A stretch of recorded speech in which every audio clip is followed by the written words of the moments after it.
Welcome back to Lessons for Life. Tonight we're talking numerology, which is the study of numbers.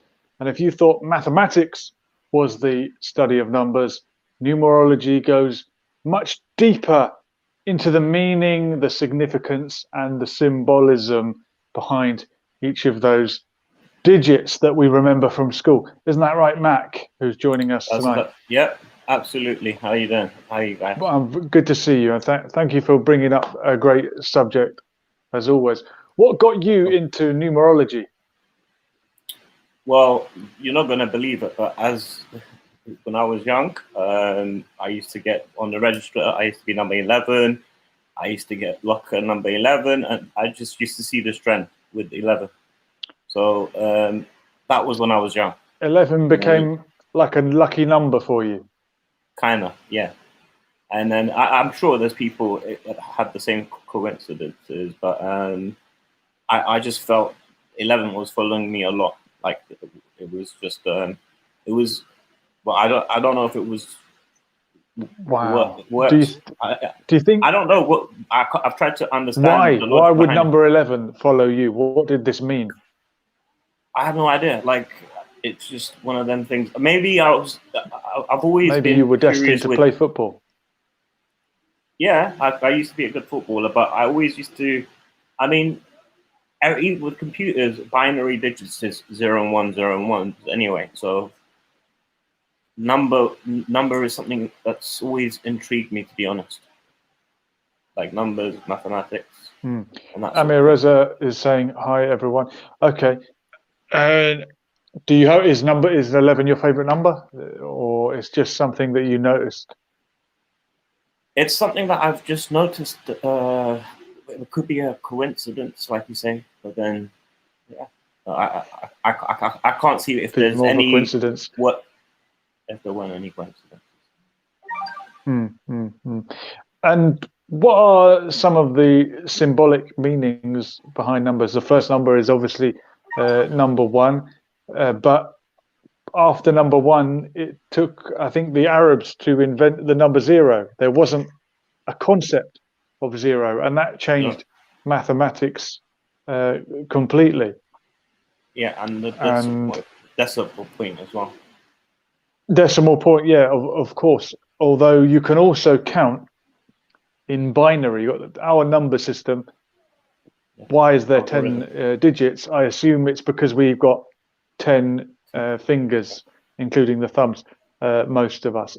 It's not arbitrary, but you can count in binary, and people that are into computer programming will understand that it's just 0. What? So we change the digit every 10 because we've got 10 fingers or digits, but you could change it every other number, and that would be binary: yes, no, on, off, on, off. You could also say because we have 0, 1, 2, 3, 4, 5, 6, 7, 8, 9, and then 10 becomes a 2-digit number, if that makes sense. Because from 0 to 9, it's all singular digits, but then when you go on to 10, it becomes a double digit. Wow. And for ancient cultures that believed in one God, presumably that's why they worship the circle. The circle is a one-sided shape. But then number 3 becomes very significant to a lot of cultures. And obviously in Christianity, you have the Trinity, but some people say that the Trinity was actually adopted from other pagan beliefs that believed in some kind of triune God, and a Father and a Son and a Holy Spirit and a God born of a virgin. And even in other religions, 3 has a significance, and the triangle has a significance. To be honest with you, even in a monotheistic religion like Islam, which is very, very much putting a lot of emphasis on monotheism, there's mention of doing things in 3s or saying things 3 times. 3 has a significance, I think, in Islam as well. Qurans. I was going to say that in Islam, we say if you feel that there's sort of evil, negative energy, read a certain surah 3 times in a row, or this surah 3 times in a row. But yeah. And in parts of the prayer, certain phrases or incantations are uttered 3 times, although it doesn't have to be 3 times. It can be once or twice or 3 times or even more. But there is something about doing things 3 times that seems to have a significance. Dardasha is asking, how many colors are you wearing today? Well, you count them. I can count 3 at least, but At least. thanks for mentioning it. Yeah. So 3, I think, has some kind of holy significance, and 3 and 4 in particular, we divide a lot of things up into 4. You've got the 4 seasons, and 3 times 4 is 12, and 12 is one of the most significant holy numbers that I can think of, although there are others in between. Well, and I could break them down for you if you like. Go on then. Yeah. Right. Well, 12, there's importance that you can say. There are 12 hours increments of time. So there's basically 12 notes. Well, 24 hours a day, but we do the 12-hour clock. 12-hour increments, yeah. And then there's 12 notes in the chromatic music thing as well. Now, the trouble with Mac is mentioning that there's. Did you say 12 notes? 12, yeah, grammatical notes. Sorry, Mac, I think you're. Hello, can you hear me? What are the 12 grammatical notes? It's grammatical. It's for music. Music. Can you hear me? Okay. Well, yeah. Notes go up in octaves, don't they? 8 notes. But are you talking about the black notes in between? No. Music notes. Like there's 12 in the music note. There's 12 notes. And also, for example. Okay, but there's 8 notes in an octave. Is there? Yeah, well, but I think if you include the black keys on a keyboard, you would then get 12. 12, and the 13th key would be the next octave up. Amir Reza is mentioning the 12 imams. 12 imams. Okay. Very important. So also we say a dozen, which is 12. Oh, yeah, right? Of course. So there you go. Yeah. I wonder what the etymology is behind a dozen. Can someone find that out?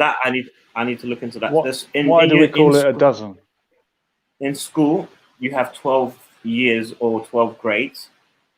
They're in the court. There's 12 jurors, right? Mm-hmm. Then the obviously 12 disciples. 12 men good and true. The 12 disciples, yeah. 12 months. When you look at voltage, 12 months 12 of the volt. year. The voltage on most things is 12 volts. 12. Why all this 12 then? But it doesn't end there. This is where it gets weird. Now there's something also called the Fibonacci sequence, which I'm sure you've heard of and you're aware of. Mm-hmm. Yeah. Now this is the spiral that starts small and gets bigger and bigger and bigger and bigger and bigger. Exactly. And it's repeated in nature in certain places. Exactly. Like you see it on a pine at the bottom of a pine cone, or a sunflower seed if you look at it, or flowers. Even when the leaves they start to bloom, it's in the Fibonacci sequence. Or if you look at the best example is the spiral of a solar system. You know the oh wow! Is it there as well? It's in there. Who was Fibonacci? Fibonacci was a mathematician. I think mathematician. I don't know too much about him, but I know what he did and what he gave. What country was he from? Yeah, I don't know the full details of him. Fibonacci sounds a bit either Greek. He could have been Greek, or he could have been Italian. It could be. I mean, Avicenna sounded Italian, but of course he was not. I've got on the screen the origins of a dozen. It's from the Latin duodecim. obviously deck being 10, duo being 2, 2 and 10, duodecim, Old French dozine. Of course, makes sense now. And a dodecahedron would be a 12-sided shape. Now, it's amazing. The only thing is, one thing that I've established. Now we skip past the number 9. Now, okay, go back to the number 9, the highest single-digit number. Even though, I didn't mention 12 inches on a ruler. On a ruler, yes. Yeah, so there's all of that. Yeah. But then when we look at pregnancy, there's 9 months to a pregnancy usually. Why is that? 12 inches on a ruler, 9 months in a pregnancy. It's all amazing. Yeah. Why is there 9 months in a pregnancy? 9 is a magical number. Trimesters. 3 trimesters, exactly. So now 9 is a magical number. It is. It is because it with a circle, you can actually get 360 degrees, right? Now that 360 degrees, if you add the numbers up, the 3 and the 6 and the 0, you get number 9. Concentrate now. Yeah. Yeah. Okay. Then if you and with you 3, 6, 9. No, 3, 6, 0, you get 9. Yeah. Here we go. State of the art. So half of that is 180 degrees. Yeah. Brilliant. This is like Alan Partridge's Guide to the World Cup. Go. Right. So that's okay. So that's 180, 1, 8, again, and 0. That's 9. So boom. Half of that is 90. Your mind is about to be blown here on Lessons for Life. Half of that. Stay with us, 90. kids. So right half now, of that's 90. We got the 2 bottoms of a square. Can you see from this right? Just half it right there. Each time. So we just got. So if we want to create another, shall we say, another the top bit of the square, we just draw another circle and work the same way. So as a mason, that's how you would do these circles. Now, as a what? As a mason, as someone who designs buildings. Exactly. All those stonemason. Okay. Exactly. Or you can't with that. I think it's you even said it. I think it's called because what it is, going back to the Kabbalic, everything is numerology. This is where it comes down to. So here we go. Now we're getting into it, Mac. This is what you really came on to speak to us about. No, but I haven't finished with the circle. So halving the 90 degree. Well, that's all right. The mic is yours. Halving the 90 degrees, you get 45 degrees, right? Hold on a minute. When you Amir Reza is saying that he's in school on live. Lol. What are you doing watching this when you should be in school? Be at school. Why are you in school on a Sunday? Where at this time? Where do you live? Where could he be? Unless he must be way ahead. Does he live in Japan? Somewhere like that. I think or maybe his school starts very early. So halving 45. I am in school on live. Yeah, so halving the 45 off the top of my head. 22.5. 2.5. Yeah, which and again gives you 9. 2 and 5 all add up to 9. Oh my God. Mind blown. Okay, so it just adds up to 9 every time. Let me find the link between 12 and the 9. So, because I jumped from the 12 to the 9. Now, usually, when we say 12 times 12, show me the link. 12 times 12 equals 144. 1 and 4 and 4 is 9. 144. 1 and 4 and 4 is 9. Yeah. So it's 9 every time. How are you doing that? Would that still work if I did it?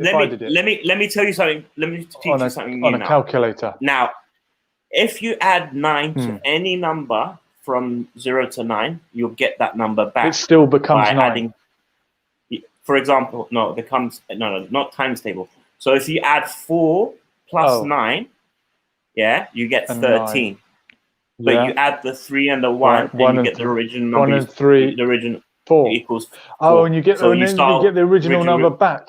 Exactly. That works with any number. Is this like that magic trick where you say, think of a number, add 5 to it, take away 5, you've got the number possibly you thought they use it.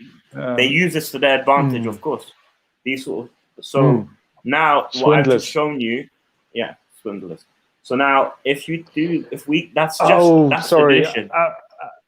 Amir Reza is saying no. This is school. Yeah, well, look, Lessons for Life is a form of school, but it's certainly not a private school where all sorts of terrible things go on. I'm told. No, this is, good school, an outstanding school.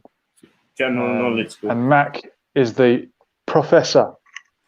Well, I try. So we got in 9 every time. Yeah. So the 12 times 12, is 144. So this is where we start to see 9s popping up in a lot of places where we think, okay, so yes, there are 12 hours in a day. What's the strangest place you've seen a 9 pop up, Mac?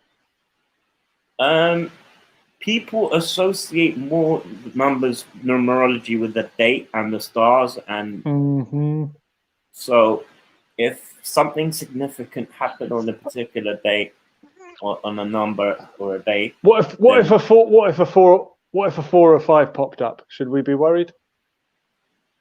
4 or 5, that's a 9. It's your person. That's a 9. Still, there you go. 4.5 is still a 9. That's still a 9. But so, you're a 10 out of 10, Mac. But why do we? It's still a 9. So I was going to say, where are we going with this? And are there people that know something about this that we don't? I know we talk a lot about the secret societies and the Freemasons. There's someone who comes on here a lot called 33X, and we suspect that he's a 33rd degree Mason, which is the top slot in that particular fraternity. He does look it, doesn't he? Here's something from HK Stocks. Carbon 12, one of 5 elements in the human DNA, is composed of 6 protons, 6 electrons, and 6 neutrons. Wow.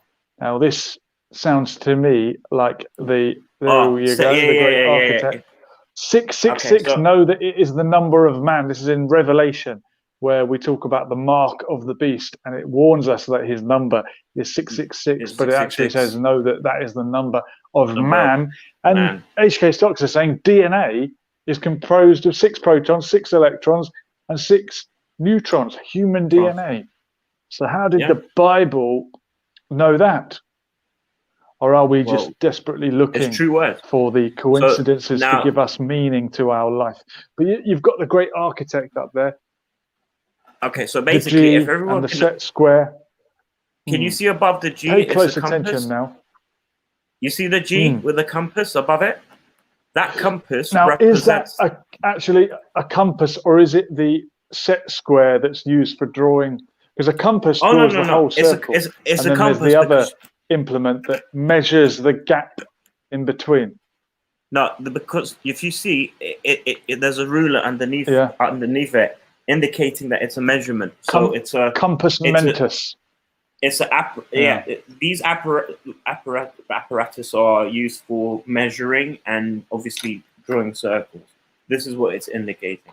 What the G stands for, they'll tell you, designer, grand designer, or something like that, or God. But I thought it was the great architect. Or the great architect. And you say they'll tell you, what are you suggesting that's being hidden? Well, it's this knowledge of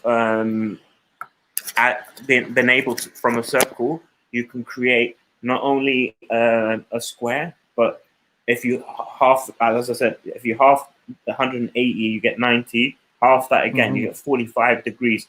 That again, you got right angle triangle from 45 degrees. So from the circle, you're getting a square, the edges of the square, and you're also getting squaring the circle. The age-old challenge that couldn't be done. Owen Keeling is saying, wasn't 666 a code for Nero, Julius Caesar? I have heard that. It could be true.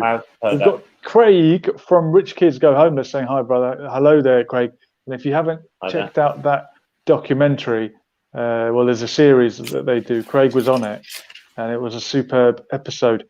And he's telling us it's the set square, not a compass. I thought so, Mac. I thought it's a set square, if that's the correct terminology. So square? This is the implement that a stonemason would use, or perhaps an architect, for measuring the distance between gaps rather than drawing a circle. But it's certainly part of the same paraphernalia. And Craig is saying 33 degrees. Yeah, there's 33 degrees of masonry, apparently. And our friend 33X is in the very top end. But do you really think that the Freemasons, for all their charity work, have some kind of numerological knowledge that is hidden, and they're using it, and they've set up these systems that use these numbers? They have it, of course. Where are we going with this? I mean, it's not where we're going with this. It's understanding, that they have the ability to design these fancy. You've seen in churches the way that they create the glasses, the patterns. It's amazing. How is it that they achieve this? And you realize, well, it's as simple as using the circle. And from the circle, as I said, you get the 45 degrees angles, and you can work your way. Even putting circle upon circle upon circle, you can create a fantastic design, which is the way that they created the church designs. Which you can stick on your fridge. Owen Keeling is saying, and the G within the Masonic set square comes from the Count of Saint Germain. Oh, that's the first I've heard of that. I thought it was the great architect. I wonder who the Count of Saint Germain is. I thought it was I've heard the term Grand Architect, not great. Grand Architect? Okay, maybe it's the Grand Architect. I've certainly heard of the Grand Master and the Grand Wizard. So HK Stock's saying, I'm not completely sure, but I feel all the fractal codes and Fibonacci sequence is the fourth dimension. And maybe they like to keep the people away from this. Yeah. Look, we are told that the Freemason movement, or the fraternity, there's the York Rite and the Scottish Rite. Now we're going to go deep on history now. If you look at where the Scots came from, the Scottish Rite of Freemasonry, as opposed to the York Rite, the Scottish were an ancient tribe. Go on. Yeah, basically, as far as I know, it is the Knights Templar. Brother, I believe it goes back to ancient. A long story short, I think it goes back to ancient Egypt. I think it goes back to Babylon, and I'll explain to you why, and I'll elaborate why. In the Quran, God said that He brought in Babylon. Go on, Mac. I heard from Knights Templar before they Illuminati. Yeah, we're going to get on. We're going to get straight Babylon being the old name for Iraq. Iraq, yeah. So at the time of Babylon, two angels by the name of Harut and Marut came down and started this witchcraft, and came with it a disclaimer. The Quran says that doing this, you will definitely put yourself in hell. Okay, all these practices or rituals will definitely put you in hell. Okay. So this is from Babylon. This is what you could call black magic. Black magic. Black magic or seher. So then, from obviously going on for Babylon, Cyrus the Great came, smashed them through. Everything was different and changed. And after that, it went to Jerusalem. Now, the reason why I say that is because they had to build the third temple after Cyrus the Great. Now, this is where the Knights Templar were going around, and they decided to go to Jerusalem, and they stumbled upon, they called the Solomons. This is during the Crusades in the Holy Land. Yes. So then they stumbled upon Solomon's. He had instructions for wizards, because apparently he could control the jinns, and he had wisdom. He had instructions from a wizard. Well, he knew how to basically conduct witchcraft, but the only difference is when he does the witchcraft, his belief in Allah doesn't change. So that's why they say in the Quran, when Solomon does the witchcraft, he's not dedicated to this artistry. He knows that there's a higher being at all times. So this is part of Solomon's magic was being able to speak with animals. Is that correct? Okay, this is where we say that he asked God said, what would you like? He said, I just want to understand. I want to know things. He goes, I want the knowledge. And God said, you know what? As well as giving you that, because you asked requests for knowledge, I will give you an army that has never been seen before or will ever be seen. Now, this army can contain from birds to the wind to the sea.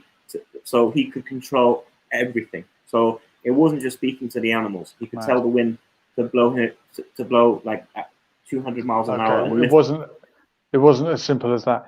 On the issue of Masonry, Craig's saying the 33rd degree is a part of the Scottish Rite of Freemasonry, which is an organization that exists within Freemasonry that Master Masons join if they choose. All right, so it's the very upper echelons of 33rd degree of Freemasonry. I think, who knows if there's something above that?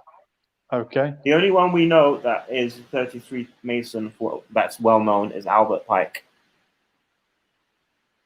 Yeah, have you heard that? HK Stocks is saying Knights Templar were like football thugs on tour. On some of the documentaries I've seen, I bet the far right descend from these type of people.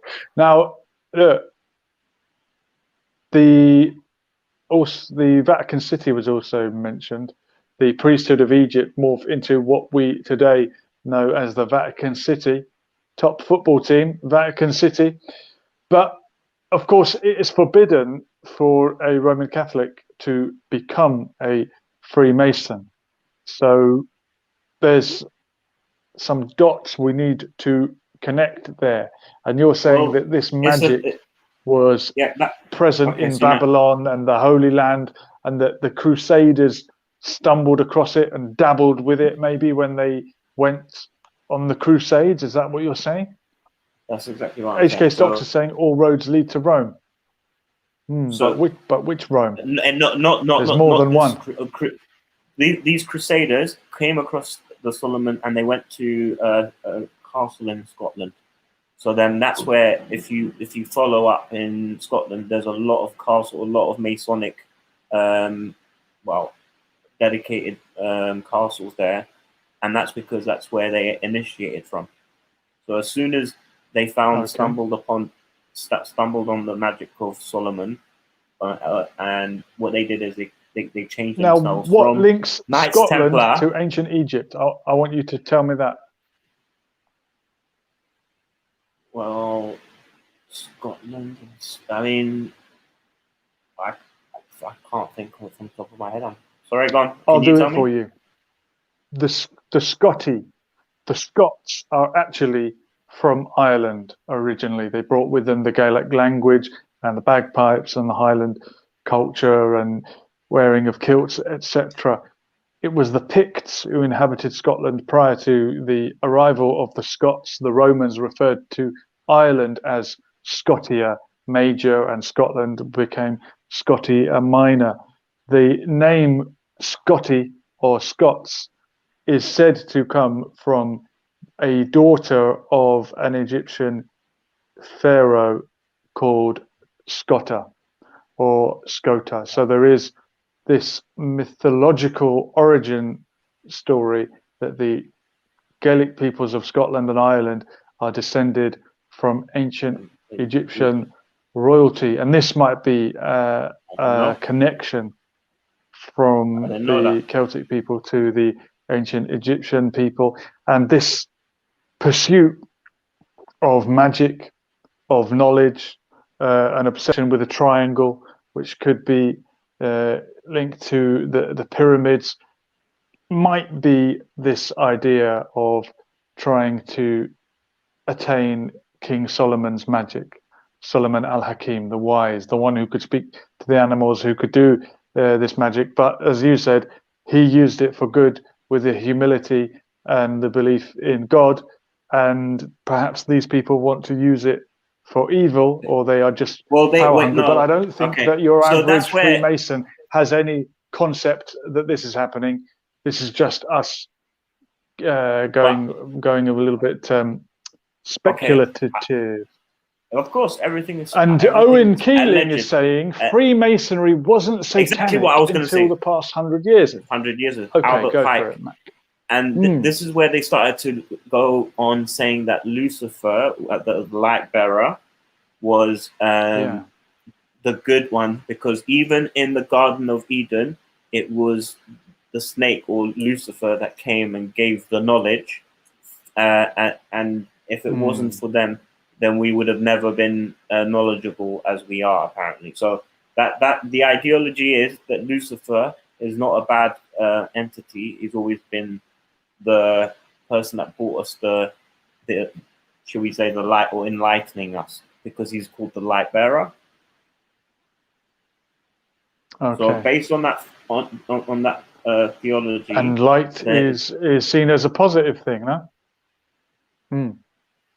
Illuminated, yes, of course. Illuminati, the name comes from being enlightened. Now, why did it change 100 years ago?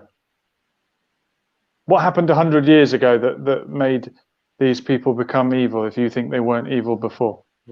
Okay. Can't all be Albert Pike's fault, can it? Aleister Crowley, he always pops up. Go on then. He's a satanic.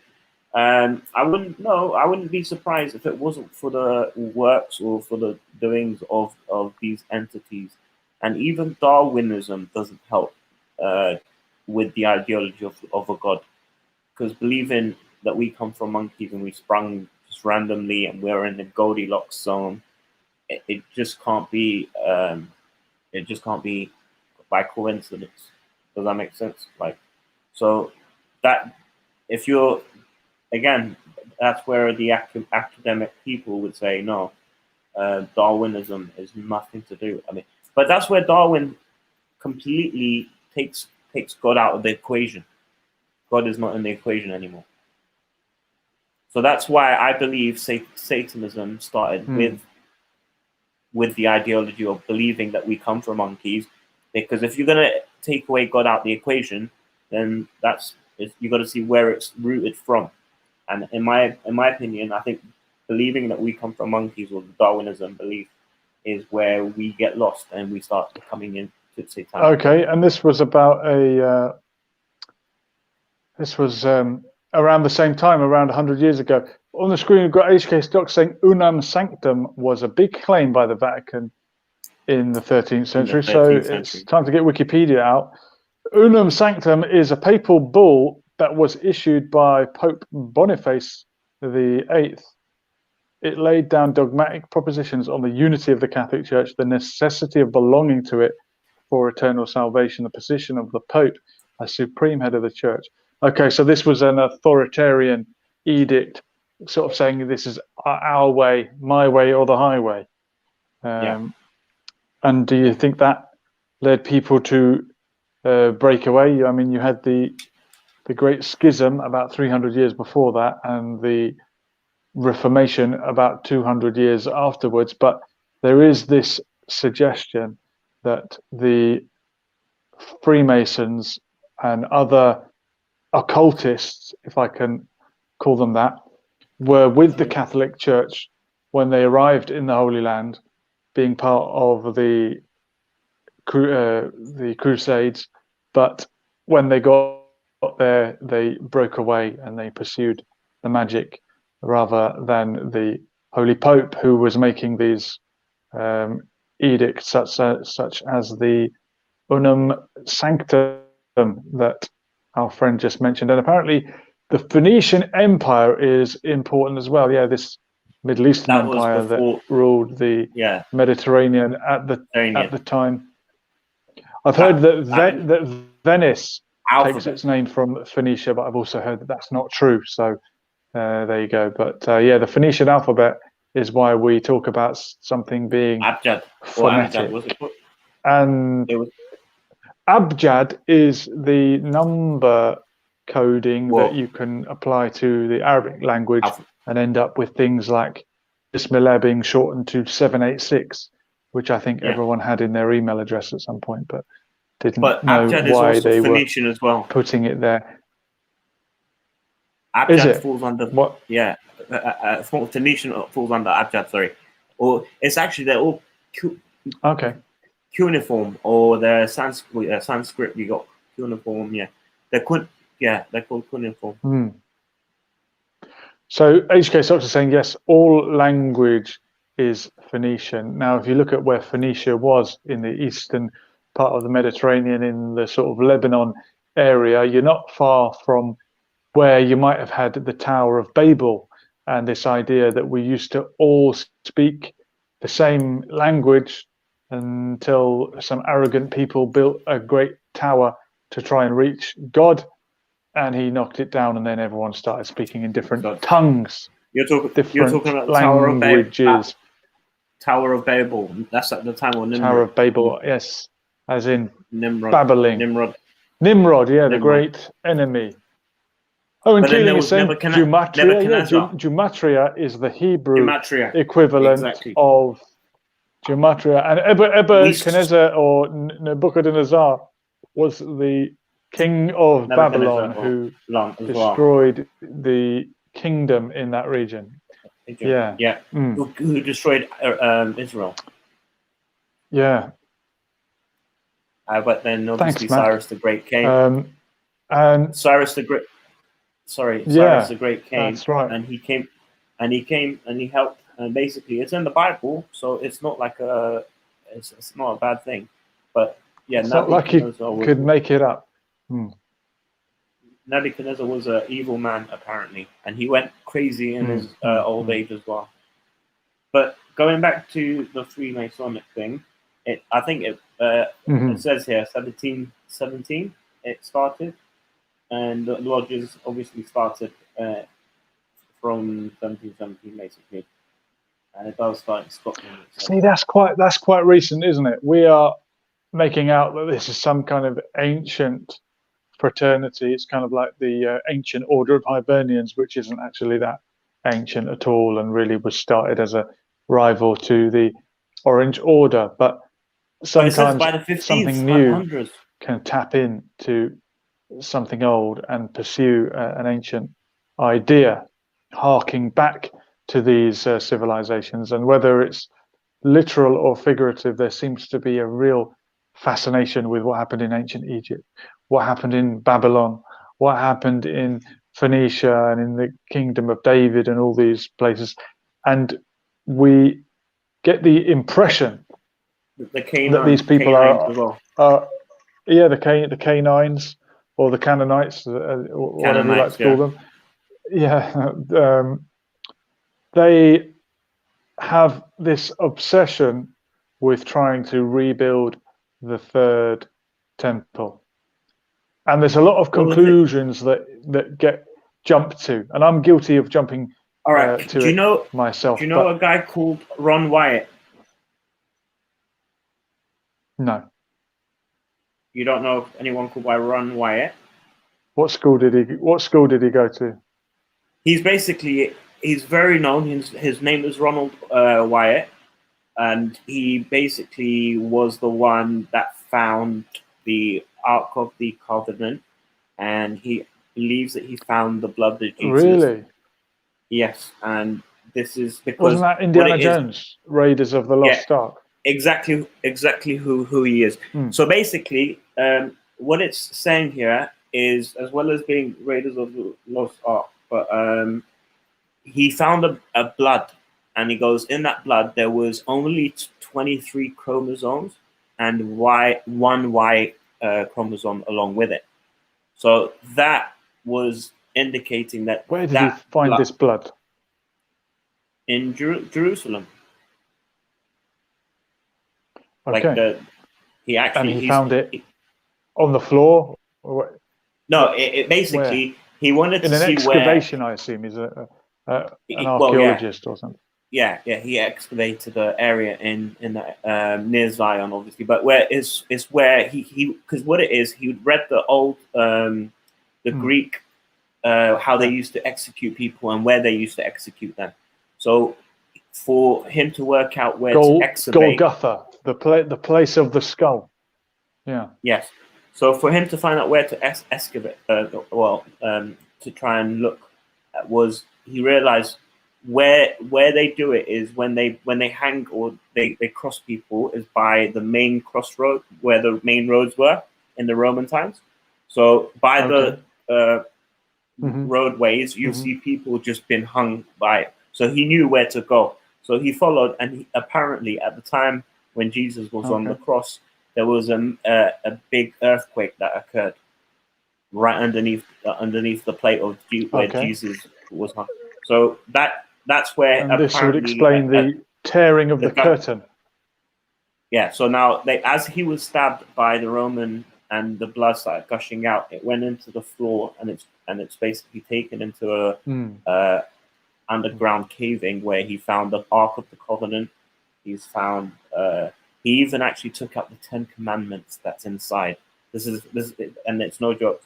But he was not able to come out with this information. He tried in the last years of his death. Well, he died now. But in the later years of his, hang on a minute. When did this happen? When did this happen? Ron Wyatt finding. What year are we talking? Ark of the. Well, he started apparently from 90. And we were. Well, 90, it was probably. It was the early 2000s. 1990, he was started. Okay. So we're assuming that he found the spot where Jesus was crucified. I mean, I visited the Church of the Holy Sepulchre. I thought that was in the area where he was allegedly crucified. You're saying that on the spot where the blood poured out, but by the Roman writings, they would only put people in the state of crucifixion. I can't even speak. Crucifixion. Crucifixion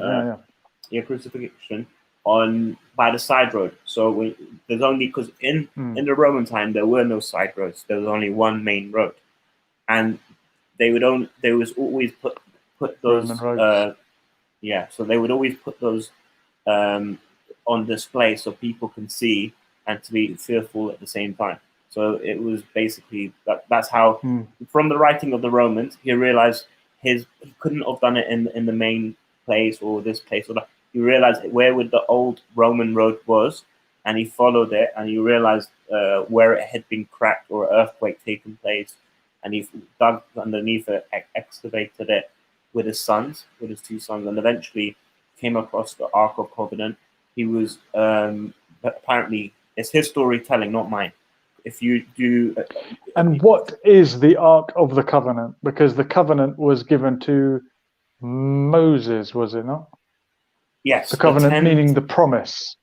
And Jesus came with a new covenant. They call it the new and everlasting covenant, which means not just those tribes will be the chosen people, but anyone that believes in Christ can be the chosen people, as I understand it.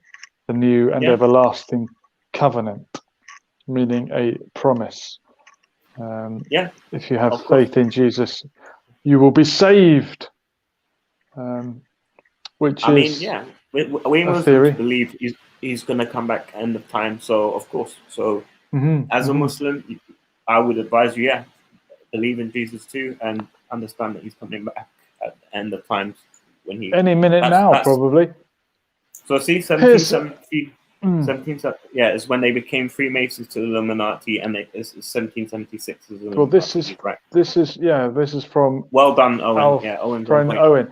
Council of Nicaea, 325 AD, Knights Templar, 1119, Switzerland, 1291, Jesuits, 1534, Masons, 1717, Illuminati, 1776. What else happened? 1776, the Declaration of Independence. That's the United States of America. So, Magna Carta. Masonic operation, program. The Magna Are we Carta. really saying that? As Alex Jones says, the answer to 1984 is 1776. Yeah, what happened with the Magna Carta, Mac? That was around the same time, wasn't it? No, what year? bit before. 12. It was 12 in the year 1215, I think it was. Yeah, because if you add. Hello? Hello? Yeah, we're with you. HK Stocks is saying the Great Fire of London started by a Vatican agent who was hanged for it, followed by the Great Plague, led to Cestuis qui vi act. Interesting fact. Qui vi act, 1666, presuming everyone on Earth incompetent, dead, stock, lost at sea. Max got a fact. Okay. The Magna Carta, guess what year it was made? It was 1215. Well, 16. If we add up the years, 15. What do we get? Okay. Add up 1 plus 1 and 2 is 3. Yeah. 1 and 2, and 1 and 5, 6 and 3, 9. Is that a coincidence? Boom. There you go. Is that a coincidence? But 9's so magical. But did you know, and I heard this from Mac, if you get any two numbers and add them together, you get 9 somehow. No, I didn't. I did not say that. I said if you add any number. No, if you know, I said if you you times them together and then divide it by 9, you get something. No. Let me explain. Yeah. First of all, the addition was whatever number you add to 9. Give me any word. Yeah. Sorry, are you reading the thing? Yeah, go on. I'm with. No. Go for it, Mac. You're in. You're on. No, I was just gonna say. It's. I lost my train of thought, to be honest. We were talking about. Sorry, it's all right. It's late on a Sunday night, but no, 9 is a significant number. 6 is a significant number. We started off talking about numerology, and I think as human beings we tend to look for patterns in things. If you look at any number, and we nearly went through all the numbers and did all the symbology, we missed out 7, which has 7 days of the week and the 7 C's and the S Club 7. But 7. Are we just looking for symbology when it's not there? In the 7 Earths covering, or the 7 atmospheres to the Earth. The seventh heaven. There you go. HK Stocks is saying all debt is pinned to the Cestui qui vi, trust through tacit agreement, and that looks like French. I'd have to get the V. I know is life. What qui is or K is life. It's that's life. Is it c'est la vie? Through life. What a life. Through life. Get your French dictionary out, Mac. Through life. Lessons for life. The Lessons for Life Act 1066 decreed that you have to like and subscribe. It's an act. It's an act that was dealt with an obscure 17th century statute known as the Cestui, I can't say it, Quevi Act 1666. And to avoid problems, this act allowed tenants to be declared dead if they went missing overseas for more than 7 years. Does that make sense? Okay. So basically, Owen Keeling is saying 2,400 years in a great year. I've never heard of a great year. I've heard of a light year and a leap year, and even a good year, but not a great year. It's a British law. It says HK Stocks. Yeah, I'll have to look into that one. There's all sorts of funny little laws, though. There's things like you can legally shoot a Scotsman with a bow and arrow if you do it before 11 o'clock on a Sunday, because these are old laws that have never been repealed, but they're still technically on the books. I believe that's the term for it. Yeah, I mean, it's an act. Yeah, it's in 1666, and there's a lot. What with the with the virus we've got at the minute, there's a lot of question about, are these decrees that Boris Johnson is resorting to, are they acts? Are they laws? Is it just policy? And if you're one of those people that likes to argue with the police on camera, okay, so you do know legislations, you'll often hear people saying, "Show me the law. Under what law? Under what law?" It's a statute. It's a statute. What There's is a statute? Between, okay, statute is something that's set by on the statute book. The statute, no. Well, it's the statute that's set by the member of Parliament. They put an act or a bill in place, and that becomes the statute. It becomes a statute. It becomes. It's not actually common law or law of the land. That's where these statutes are common put in place. Law of the land. Yeah. So, like for example, in insurance, they put every driver must have insurance. So that's a statute that's put in place. It's not actually law, because if you look at the Magna Carta, you have the right to travel freely from A to B with your own property. So really and truly, that's what it is. So you could argue the toss. You could say the Magna Carta says I don't need a driver's license. Yeah, but someone has done that. His name is something Murphy. No, it's on YouTube. He actually, and he's in cell block, whatever. No. Yeah, he's actually doing well. And does he live next door to Julian Assange? No. 1666 was a reset. That's from Edge Case Docs. We are apparently in a reset now. And even the other day, Boris Johnson has used the language. He said, this is a reset, like on your calculator. Owen Keeling is correcting himself. It's 24,000 years. That is the period of time per age, according to the 12 signs, a great year. I think he's referring to the fact that we have recently entered the age of Aquarius. When I say recently, in the last 100 years or so, and around the time of Darwin, around the time of your friend, who is it you were talking about earlier on? Not Darwin, the other great mind. This is the new chapter in our history, and followed on from the Enlightenment, and it's where we get New Age thought from, and a lot of the New Age movement is ushering in a new world order, and some people are wary about that because they think they might be ushering in the rule of the Antichrist, who is said to rule the world for a period of time, and that's predicted in By the way, can I just many add of the great faiths. Can I just add go to on? that? Add to that. Yeah, add to the reset. The 1666. I don't think it is, because from what I've known or learned, in 1752, in September, there's 11 days missing. So it jumps from 4. No way. It jumps like to 50. Alien abduction. So missing time. He said reset. That's what confused me. I was thinking the only reset that I'm aware of is in 1752, and you can look it up in 1752. Go on your calendars on your phone and go look at the month of September. Scroll all the way back. You'll be doing that all day. I've done it. HK Stocks is saying, when you I can well believe it.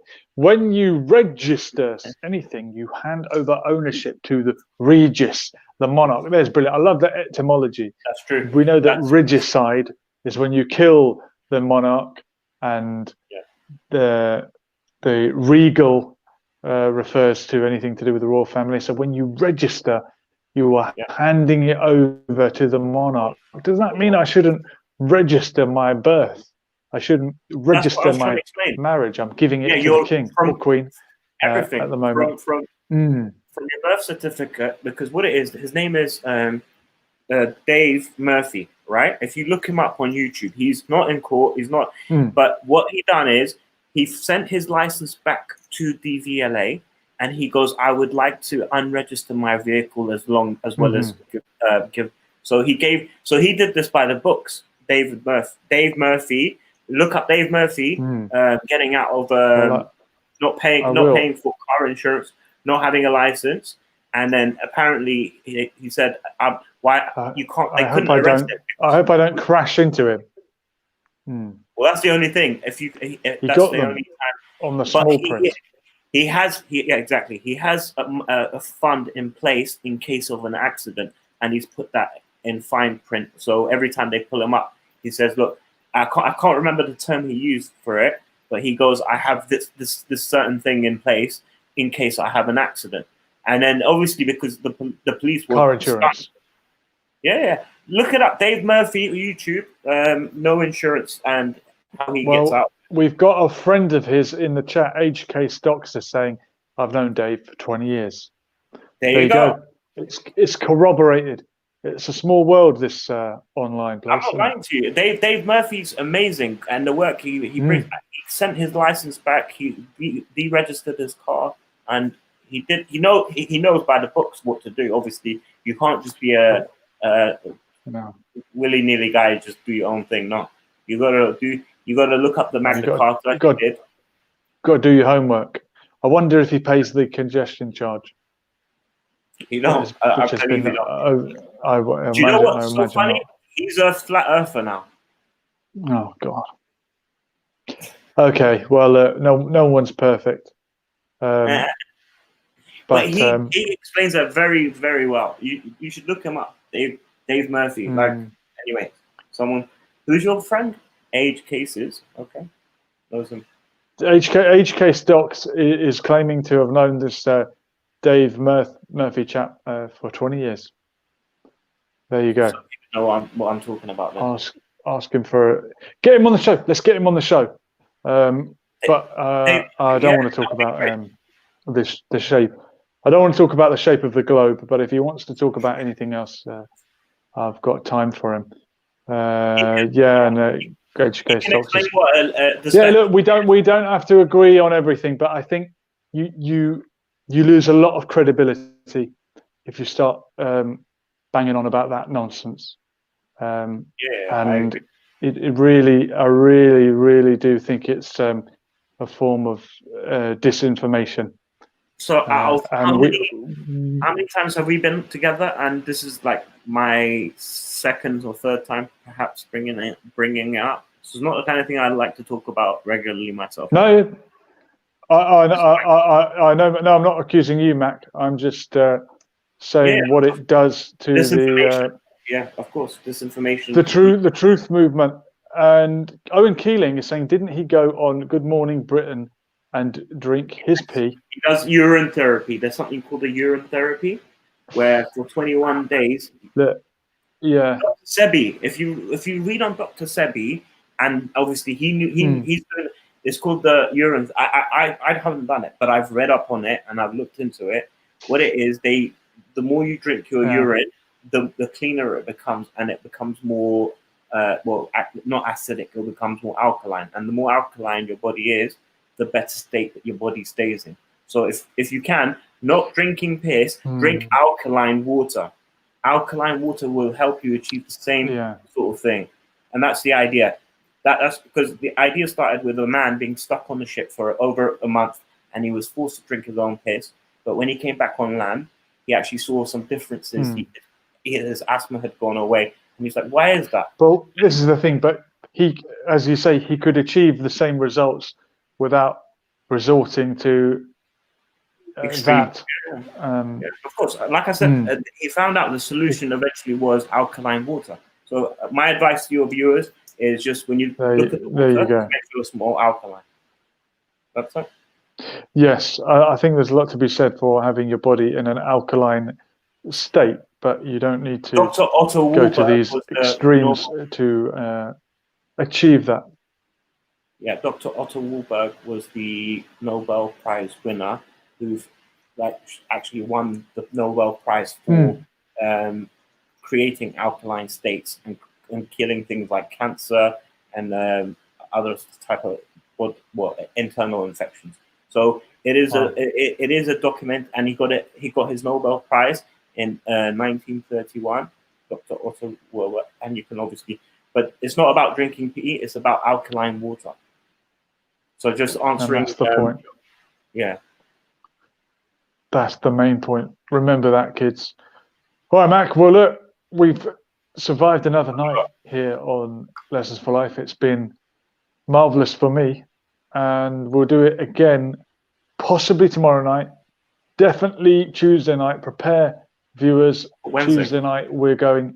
Wednesday also, but Tuesday night I've got a guest on MMA from the British MMA scene, Instagram page.